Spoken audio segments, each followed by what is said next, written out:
Personal finance opinions YouTube channel में बाखबर investor कामयाब investor video series की एक और हफ्तावार वीडियो में आपको खुशामदीद। आज की वीडियो 7 से लेके 11 अक्टूबर 2024 का जो हफ्ता है जो आज कंप्लीट हो रहा है इस हवाले से और इस हफ्ते के दौरान पाकिस्तान स्टॉक मार्केट और स्टॉक मार्केट में लिस्टेड जो कंपनीज़ हैं उनसे डायरेक्टली या इनडायरेक्टली रिलेटेड जितनी भी इंपॉर्टेंट खबरें हैं वो डिस्कस की जाएंगी। इस वीडियो सीरीज़ का मकसद ये होता है कि आपको एक बाखबर इन्वेस्टर बनाया जाए, क्योंकि जो भी कंपनीज़ हैं उनके हवाले से ओवरऑल इकानमी के हवाले से जितनी भी इंपॉर्टेंट ख़बरें हैं अगर आप उनके बारे में वेल अवेयर रहेंगे और वेल अवेयर डिसीजन लेंगे तभी आप एक कामयाब इन्वेस्टर बन सकते हैं। याद रहे कि इस वीडियो सीरीज़ में जितनी भी इन्फॉर्मेशन आपके साथ शेयर की जाती है वो वही इन्फॉर्मेशन होती है जो पब्लिकली अनाउंसड होती है। इसमें किसी किस्म की इनसाइडर न्यूज़ या कोई भी फेक न्यूज़ या र्यूमर्स जो हैं उनको इस वीडियो में कंसीडर नहीं किया जाता। सबसे पहले हम इस हफ्ते की वीकली न्यूज़ अपडेट्स को देखते हैं और इसमें जो पहली खबर है वो डीएफएमएल यानी दीवान फारूक मोटर्स लिमिटेड के हवाले से है। और इस कंपनी ने आज एक बड़ी खुशाइंद खबर दी है कि in continuation of our earlier letter, जो इन्होंने एक पहले लेटर जुलाई 2024 23 जुलाई 2024 को दिया था इलेक्ट्रिक व्हीकल्स के हवाले से, तो अब उन्होंने इस हवाले से ये खबर दी है कि कंपनी ने सक्सेसफुली असेंबल किया है ये जो इलेक्ट्रिक व्हीकल है Hyundai EV, or under the toll manufacturing in the first lot of electric vehicle has been dispatched to the Eco Green Motors Limited। तो Eco Green Motors Limited और दीवान Farooq Motors limited का ये जो collectively ये एक effort है और ये सक्सेसफुल हो गए हैं इसमें, और अब बाकायदा तौर पर इन्होंने असेंबलिंग शुरू कर दी है। तो ईवीज़ के हवाले से अगर देखा जाए तो दुनिया भर में इलेक्ट्रिक व्हीकल्स और इससे रिलेटेड जो कंपनीज़ हैं वो आजकल बड़ी मार्केट में इन है और फ्यूचर भी इलेक्ट्रिक व्हीकल्स का ही है। और पाकिस्तान में भी अब वक्तन फ़वक्तन इस हवाले से बड़ी अच्छी खबरें आ रही हैं, कभी BYD और हपको के हवाले से और कभी दीगर साजगार और दीगर कंपनीज इस हवाले से खबरें देती रहती हैं। और आज जो ये खबर है ये DFML के हवाले से, ये एक और मुस्बत खबर है इस हवाले से, इस कंपनी के हवाले से भी और ओवरऑल पाकिस्तान के अंदर जो ईवीज़ का फ्यूचर है उस हवाले से भी। अब इसके बाद जो दूसरी खबर है again a very positive news, और ये फार्मा सेक्टर की कंपनी है सिटी फार्मा, इसकी खबर है। और इस कंपनी ने एक डिटेल्ड अनाउंसमेंट जारी की है regarding one of their strategic joint venture जो कि आल केयर ग्रुप है सऊदी अरेबिया का, उसके साथ इन्होंने एक जॉइंट वेंचर किया है जिसके ज़रिए ये एक API और फार्मूलेशन रिलेटेड फैसिलिटी कायम करेंगे। फर्दर डिटेल्स इन्होंने यहाँ पर मेंशन किए हैं कि city pharma limited is proud to announce the signing of a joint venture agreement with all care group of investment to establish an advanced API means active pharmaceutical ingredients. और ये जो facility है ये kingdom of Saudi Arabia में बनाएंगे और ये एक ज़बरदस्त किस्म की कोलेबोरेशन है बिटवीन द टू कंपनीज़, क्योंकि फार्मास्यूटिकल इंडस्ट्री की अगर बात की जाए तो मिडल ईस्ट का जो रीजन है उसमें अगर कोई कंपनी इन होती है और वहाँ के बिजनेस के अंदर अपने कदम जमाती है तो वो एक विन विन सिचुएशन होती है कंपनीज के लिए। और ख़ासतौर पे सऊदी अरेबिया का जो VN 2030 है उससे अलाइन होकर एक अच्छी सिनर्जी क्रिएट की जा सकती है और बेहतर तरीके से कंपनीज अपने बिजनेस को एक्सपेंड कर सकती हैं। तो फर्दर डिटेल्स इसके ये भी हैं कि as part of the agreement city pharma limited will bring its extensive technical expertise and oversea technology transfer to Saudi Arabia. तो इसमें जो सिटी फार्मा की ऑलरेडी एक्सपर्टीज़ हैं, टेक्निकल उनकी जो स्किल्स हैं वो भी यूटिलाइज होंगे, और दूसरी तरफ से जो आल केयर ग्रुप है उसकी भी ऑब्वियसली एक्सपर्टीज़ है। लेकिन इंपॉर्टेंट चीज़ ये है कि चूँकि आल केयर ग्रुप इनको असिस्ट करेगा इन लैंड एक्विजिशन और उसके अलावा इंफ्रास्ट्रक्चर डेवलपमेंट के हवाले से भी, और जो लोकली वहाँ पर जो बैंक्स हैं या फाइनेंसिंग इदारे हैं उनसे लोन्स हासिल करने के हवाले से भी, क्योंकि इतना बड़ा बिजनेस या इतना बड़ा सेटअप अगर ये करने जा रहे हैं तो उसके लिए इनको फाइनेंसिंग की भी ज़रूरत होगी। तो ये दोनों कंपनीज मिलकर ये एक जॉइंट वेंचर जो है इसका एक बड़ा फ़ायदा होगा इस कंपनी को भी। और ओवरऑल फ्यूचर परस्पेक्टिव से बात की जाए तो सिटी फार्मा को वक्तन फ़वक्तन जो इस तरह के प्रोजेक्ट्स के हवाले से अनाउंसमेंट आती रहती हैं तो ये बड़ा एक फ्रूटफुल साबित हो सकती है इन द लॉन्ग रन। अब इन्होंने फर्दर ये भी मेंशन किया है कि ये जो इनका वेंचर है जॉइंट वेंचर है इसका जो फ़ायदा है और इससे जो इनको जो हेल्थ केयर नीड सिर्फ KSA की ही नहीं बल्कि ब्रॉडर पर्सपेक्टिव में बात करें तो जो मीना रीजन है यानी मिडल ईस्ट और नॉर्थ अफ्रीका का जो रीजन है जिसमें बहुत सारे अरब कंट्रीज़ भी आते हैं, तो उन सब की मार्केट के अंदर इनको रसाई हासिल हो सकेगी और एक बड़ी पॉपुलेशन है जिस जो इनकी एक्सपर्टीज से इस्तेफादा हासिल कर सकेगी। इसके बाद जो अगली खबर है अगेन पाकिस्तान और सऊदी अरेबिया के दरमियान जो इन्वेस्टमेंट्स के हवाले से और मुख्तलिफ कंपनीज़ के जो जॉइंट वेंचर्स के हवाले से रिसेंट डेवलपमेंट्स हुई हैं उसी से रिलेटेड है पाकिस्तान केबल्स लिमिटेड। केबल्स के हवाले से एक जाना पहचाना नाम है और इस कंपनी ने ये अनाउंसमेंट की है कि पाकिस्तान केबल्स लिमिटेड और बहरा इलेक्ट्रिक जो कि सऊदी कंपनी है, leading manufacturing of cable and electrical good from the kingdom of Saudi Arabia. तो इन्होंने एक एमओयू साइन किया है जिसका मकसद ये है कि ये अपनी जो कोलैबोरेशन है इंडस्ट्रियल और एनर्जी सेक्टर के अंदर पाकिस्तान और सऊदी अरेबिया की उसको एक्सपेंड कर सकें।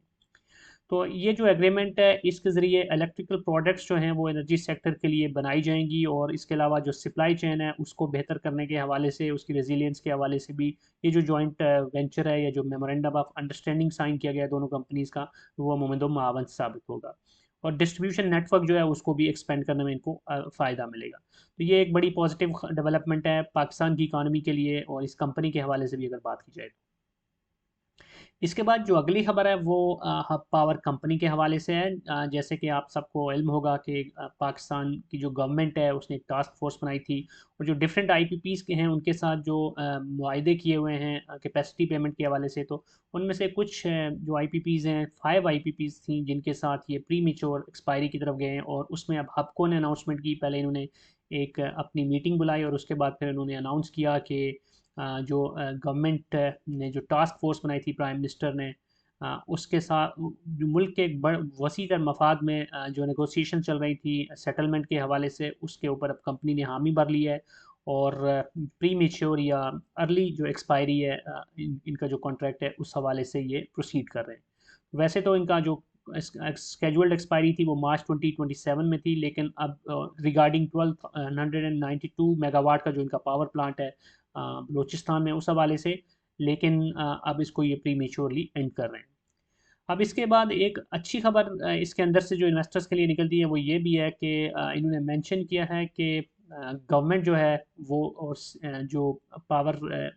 का जो जो ये बेचते रहे हैं अपनी बिजली, उस हवाले से चूँकि बहुत सारे एरियर्स हैं और रिसीवेबल्स हैं, तो उस हवाले से भी गवर्नमेंट एग्री कर गई है कि जो भी आउटस्टैंडिंग रिसीवेबल्स हैं अप टू द 1 अक्टूबर 2024, जो एक बड़ी अमाउंट बनती है वो सेटल की जाएगी। तो ऑब्वियसली अगर इतनी बड़ी सेटलमेंट होगी और पुराने पैसे इनको मिलेंगे तो वो भी मुमकिन तौर पे आप एक अच्छा डिविडेंड भी एक्सपेक्ट कर सकते हैं। और दूसरा ये कंपनी चूँकि ऑलरेडी अपने पर को फैला रही है और मुख्तलिफ बिजनेसेस में BYD के साथ, जिस तरह इलेक्ट्रिक व्हीकल के हवाले से था, इसके अलावा लिथियम के हवाले से और दीगर जो बिजनेसेस हैं उनके अंदर भी एक्सपेंड कर रही है, तो ये जो पैसा इसको मिलेगा उसको उन बिजनेसेस में बेहतर तौर पे यूटिलाइज़ कर सकेगी, और शेयर होल्डर्स को भी कुछ ना कुछ डिविडेंड एक अच्छा एक्सपेक्ट किया जा सकता है। तो बहरहाल एक बड़ी कंपनी है, बड़ा नाम है, और आई एम प्रिटी श्योर के जो इनके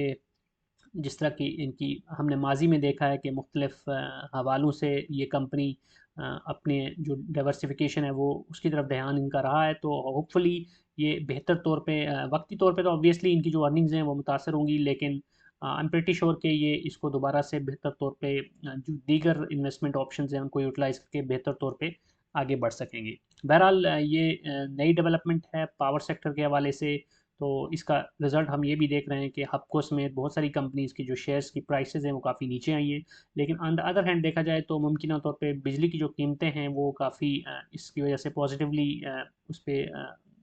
नज़रसानी होगी, और यूनिट प्राइस जो है उसमें आवाम को भी और मुख्तलिफ चीज़ों के बिजली की अगर प्राइस में कमी आती है तो कंज्यूमर्स को, जो एंड यूज़र है उसको तो फ़ायदा होगा ही, लेकिन बहुत सारी जो एसोसिएटेड दीगर सेक्टर्स हैं उसमें जो कंपनीज़ हैं जो कि महंगी बिजली इस्तेमाल करने की वजह से उनकी प्रॉफिटेबिलिटी मुतासर हो रही है, तो उनको भी फ़ायदा होगा। तो स्टॉक मार्केट में अगर आप इन्वेस्टेड हैं तो एक कंपनी को अगर वक्ती तौर पे आपको लगता है कि इसका नुकसान भी हो रहा है, तो चूँकि डाइवर्सिफाइड पोर्टफोलियो होता है, दीगर कंपनीज़ भी होती हैं, तो वहाँ पर से भी आपको इसका इनडायरेक्टली फ़ायदा हो रहा होता है।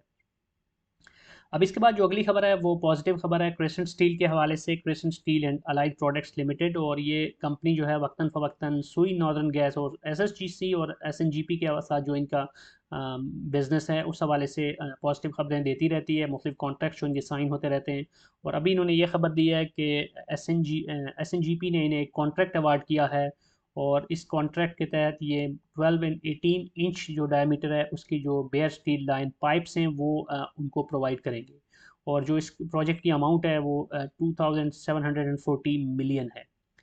तो ये जो कॉन्ट्रैक्ट है इसकी एग्जीक्यूशन के हवाले से इन्होंने मेंशन किया है कि मुमकिन तौर पे third quarter of financial year 2024-2025 जो है, यानी कि मार्च 2025 तक ये मुमकिन तौर पे कंप्लीट कर लेंगे। तो ये अच्छी खबर है कि ये कंपनी मुसलसल इस तरह के प्रोजेक्ट्स एक्वायर कर रही है, जो पाइपलाइंस का एक वसी नेटवर्क है सुई नॉर्दर्न का और सुई सदर्न का, तो उसमें इनका बड़ा स्टेक है। इसके बाद जो अगली खबर है वो फ्लाइंग सीमेंट कंपनी लिमिटेड के हवाले से है। सीमेंट सेक्टर की इस कंपनी ने ये अनाउंस किया है कि इन्होंने कमीशनिंग की है एक नई लाइन की, सेकंड लाइन की, जो कि 9000 टन पर डे का क्लिंकर यानी सीमेंट इसके ज़रिए बनाने की पोजीशन में होंगे। और इसकी जो स्टार्टिंग है, कमेंसमेंट हो रही है उसकी, वो third quarter of financial year 2024-2025 में हो रही है। तो इससे पहले इनका जो सिंगल एक लाइन थी वहाँ से काफ़ी कम क्वांटिटी में, आई थिंक 2000 के आसपास टीपीडी था। तो अब ये एक मेजर डेवलपमेंट है और अच्छा खासा इनकी जो टोटल ओवरऑल जो प्रोडक्शन है सीमेंट की वो बढ़ जाएगी। फिर कुछ मिसलेनियस खबरें हैं उनको देख लेते हैं, जिसमें पहली खबर ये है कि पाकिस्तान और सऊदी अरेबिया तकरीबन 2.2 बिलियन डॉलर के मुख्तलिफ सेक्टर्स के हवाले से जो मेमोरेंडम्स ऑफ अंडरस्टैंडिंग है उनको साइन किया है। तो ये एक बड़ी मुस्बत खबर है। और कुछ इससे रिलेटेड हमने ऑलरेडी खबरें देखी हैं, सिटी फार्मा के हवाले से, पाकिस्तान केबल्स के हवाले से भी। लेकिन बहुत सारे सेक्टर्स में सऊदी अरेबिया और पाकिस्तान अपने जो इश्तराक है उसको बढ़ा रहे हैं। तो ये एक बड़ा इम्पॉर्टेंट स्टेप है, क्योंकि जो एड आ रही होती है या जो कर्ज़े आ रहे होते हैं वो तो वक्ती तौर पे फ़ायदा दे रहे होते हैं, सिर्फ हमारी जो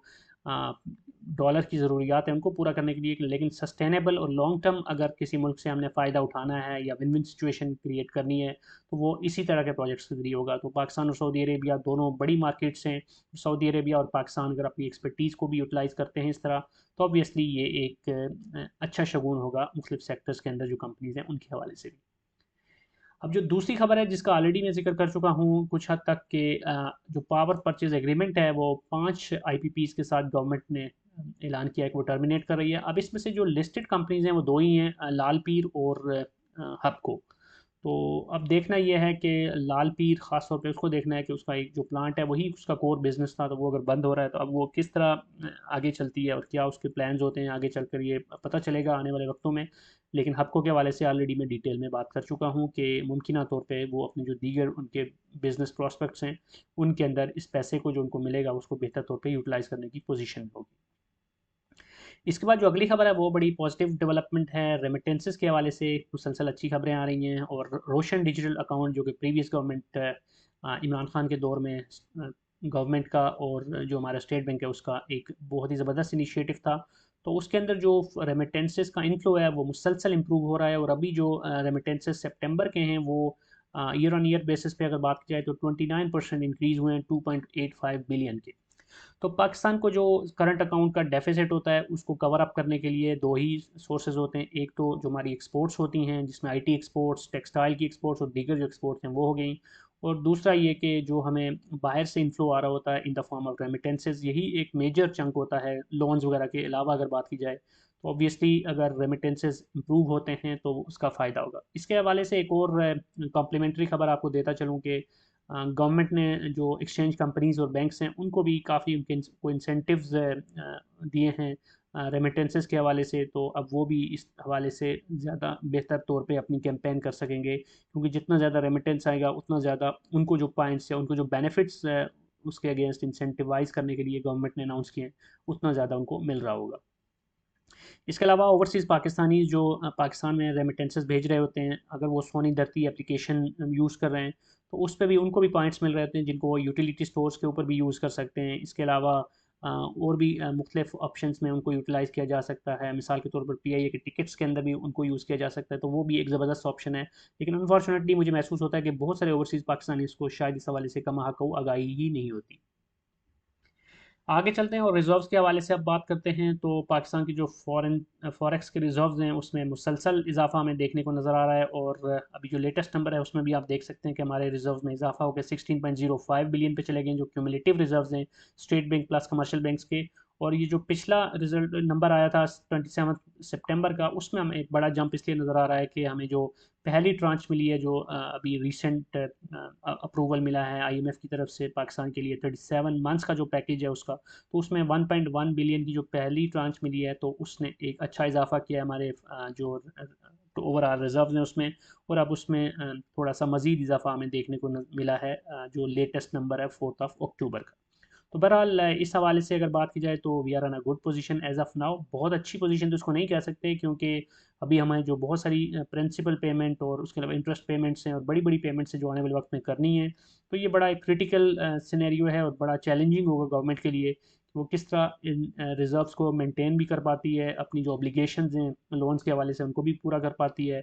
और इस हवाले से रेमिटेंसेस को इंक्रीज़ करना, एक्सपोर्ट्स को इंक्रीज़ करना, और गैर ज़रूरी जो इंपोर्ट्स हैं उन पर कदगन लगाना। बहुत सारे स्टेप्स हैं जो गवर्नमेंट को देखने होंगे, क्योंकि सिर्फ IMF की तरफ से जो कर्जा अनाउंस हुआ है उसको देख के अगर रिलैक्स सिचुएशन में जाएंगे तो ये डिप्लीट होने में कोई ज़्यादा वक्त भी नहीं लगेगा। इसके बाद अगर USD टू PKR देखें हम, यहाँ पर आपको नंबर जो नज़र आ रहे हैं, चार्ट नज़र आ रहा है, वो 20 सितंबर से लेकर 11 अक्टूबर का है। तो इस हफ्ते के दौरान अगर आप 4 अक्टूबर से आगे देखें तो 3-4 दिन मुसलसल रुपया गैर मुस्तहकम होता रहा और 277 रुपये 79 पैसे पे चला गया था, लेकिन आज फ्राइडे को फिर से 277 रुपये 64 पे क्लोजिंग हुई। तो इस लिहाज से देखें तो जो 7 अक्टूबर को ओपनिंग हुई थी, जो क्लोजिंग हुई थी 277 64 पे, आज दोबारा वहीं पे हुई है। तो एज सच ओवरऑल देखा जाए तो पूरे हफ्ते के दौरान बावजूद इसके कि बीच के दिनों में रुपया गैर मुस्तहकम हुआ और कुछ उसकी गिरावट हुई, लेकिन फिर से दोबारा वो उसी नंबर पे आ गया। तो बहरहाल रुपया एक लंबे अरसे से 277 और 78 के आसपास ही मूव कर रहा है, तो ये भी एक खुशाइन बात है। इंटरनेशनल मार्केट में अगर ऑयल की प्राइस देखा जाए तो पिछले दिनों में जो मिडल ईस्ट की टेंशन हुई ईरान को लेके, ईरान, इजराइल, लेबनान के हवाले से, पैलेस्टाइन के हवाले से, तो उसकी वजह से हमने देखा कि जो प्राइसेस हैं ऑयल की इंटरनेशनल मार्केट में वो ऊपर गई काफ़ी, और जो 70 के आसपास था पर बैरल वो 81 को भी क्रॉस कर गया था, लेकिन अब दोबारा से थोड़ा सा वहाँ पे हमें मुस्तहकम होती हुई नज़र आ रही हैं प्राइसेस। और मिडल ईस्ट के हवाले से भी खबरें आ रही हैं कि मुमकिन तौर पे कोई सीज़ फायर हो सकता है बिटवीन हिजबुल्ला एंड इसराइल, तो वो भी अगर होता है तो उसका भी एक मुस्बत असर मार्केट में, इंटरनेशनल मार्केट में ऑयल प्राइसेस के हवाले से देखा जा सकता है। बहरहाल अभी इस हवाले से कुछ कहना कबल वक्त होगा, क्योंकि जो मुमकिन तौर पे ईरान के साथ जो रिएक्टिव एक्शन एक्सपेक्टेड था वो अभी तक नहीं हुआ। तो वी नेवर नो के उस हवाले से क्या होता है। अगर उस तरह की कोई सूरत हाल बनती है और वो तो मिडल ईस्ट में वो मज़ीद क्राइसिस को जन्म दे सकती है, तो उस सूरत में फिर जो इंटरनेशनल मार्केट में ऑयल की प्राइसेस भी हैं और जो ओवरऑल इंटरनेशनल स्टॉक मार्केट्स हैं उनके अंदर भी उसका नेगेटिव असर आ सकता है। लेकिन एज ऑफ नाउ देखा जाए तो कुछ हद तक दोबारा से स्टेबिलिटी हमें देखने को नज़र आ रही है। अब अगर हम KSE 100 इंडेक्स पे नज़र डालें तो बहुत ही खुशाइंद रहे हैं पिछले कुछ दिन स्टॉक मार्केट में जो इन्वेस्टर्स हैं उनके हवाले से, और 85,000 को क्रॉस कर लिया। और यहाँ पर अगर आप देखें तो 86,454 जो वो हमें नंबर नज़र आ रहा है 9 अक्टूबर। और उसके बाद कुछ करेक्शन भी हमें देखने को मिली। ऑब्वियसली जब मार्केट इतना ऊपर जाती है तो कुछ करेक्शन भी होती है, लेकिन ओवरऑल देखा जाए तो मार्केट बुलिश ट्रेंड में है। और पिछले कुछ अरसे से अगर यहाँ पे आप देखें तो 30 सितंबर के बाद यानी 1 अक्टूबर से मुसलसल मार्केट ने अच्छा परफॉर्म किया, काफ़ी ऊपर गई है। बावजूद इसके कि IPPs के हवाले से जो खबरें आई हैं उसकी वजह से मार्केट ने कुछ नेगेटिव असर लिया है और काफ़ी पॉइंट्स हपको